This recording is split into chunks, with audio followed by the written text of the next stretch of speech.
اسلام ایسا دین ہے جو قربانیوں سے ہمیں ملا ہے۔ اسلام کے اندر قربانی کا بہت گہرا تعلق ہے اس دین کے ساتھ، اور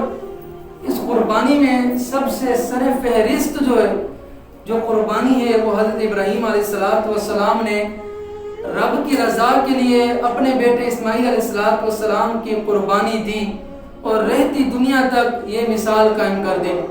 حضرات محترم، اس ابراہیم علیہ السلام کی ادا کو دنیا یاد کرتی ہے، ہر سال اس دن کو مناتی ہے۔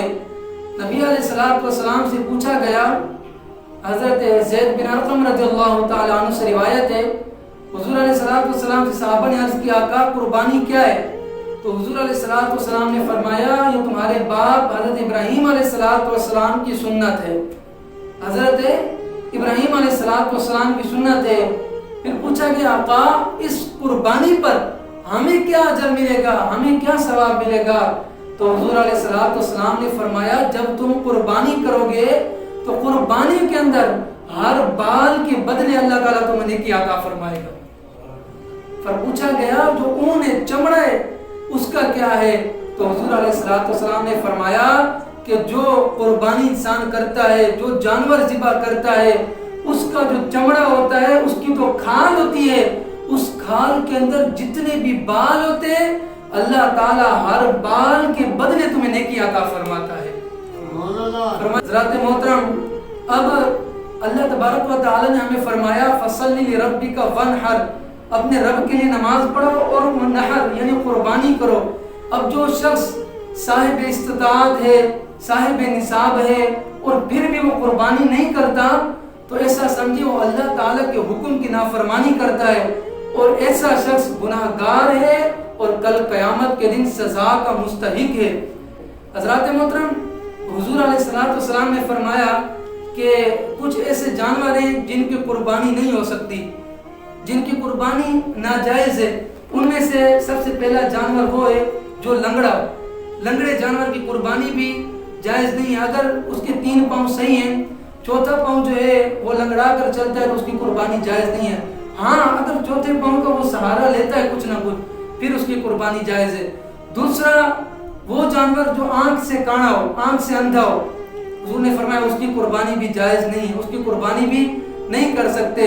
تیسرا فرمایا وہ جانور جس کا مرض جو ہے، جس کی بیماری جو ہے وہ ظاہر ہے،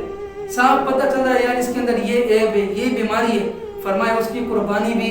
جائز نہیں ہے۔ اور چوتھا وہ جانور، یعنی جب آپ اسے لینے گئے تو آپ نے دیکھا اس کے اندر کوئی عیب ہے، کوئی بھی عیب ہو، اگر اس کے سینگ ایک سینگ نہیں ہے، ایک سینگ ہے، یا دونوں سینگ کٹے ہوئے ہیں، اسی طرح کوئی بھی اس کے اندر اگر عیب ہے اور عیب ظاہر ہے تو حضور نے فرمایا اس کی قربانی بھی جائز نہیں ہے۔ حضور علیہ السلام نے فرمایا کہ تم جو ہے وہ قربانی جو ہے خوش دلی سے کیا کرو، خوش مزاجی سے کیا کرو، نرمی سے کیا کرو، خوش ہو کر قربانی کیا کرو، کیونکہ جب تم قربانی کرتے ہو تو جس جانور کو تم ذبح کرتے ہو اس جانور کے اندر سے جو خون نکلتا ہے، حضور نے فرمایا خون کا قطرہ زمین پر بعد میں گرتا ہے، وہ قربانی رب کے دربار میں پہلے قبول ہو جاتی ہے۔ کیا پیاری بات کی حضور نے فرمایا، قربانی جو ہے خوش دلی سے کیا کرو، خوش مزاجی سے کیا کرو، خوش ہو کر کیا کرو، کہ جب تم قربانی کے لیے جانور کو ذبح کرو گے، جانور کے اندر سے جو خون نکلتا ہے قربانی کے وقت، ذبح کے وقت، فرمایا وہ خون کا قطرہ زمین پر بعد میں گرتا ہے، قربانی رب کے دربار میں پہلے قبول ہو جاتی ہے۔ اس کے بعد حضور نے فرمایا کہ تم قربانی کیا کرو تو تندرست کیا کرو، قربانی کو، اپنی قربانیاں کو، اپنے جانوروں کو کھلایا پلایا کرو، صحت مند کیا کرو، تندرست کر کے، خوبصورت کر کے اپنے جانوروں کو ذبح کیا کرو۔ کیوں؟ کیونکہ کل قیامت کے دن یہ جانور تمہیں سواری کے لیے پل صراط پر کام آئیں گے،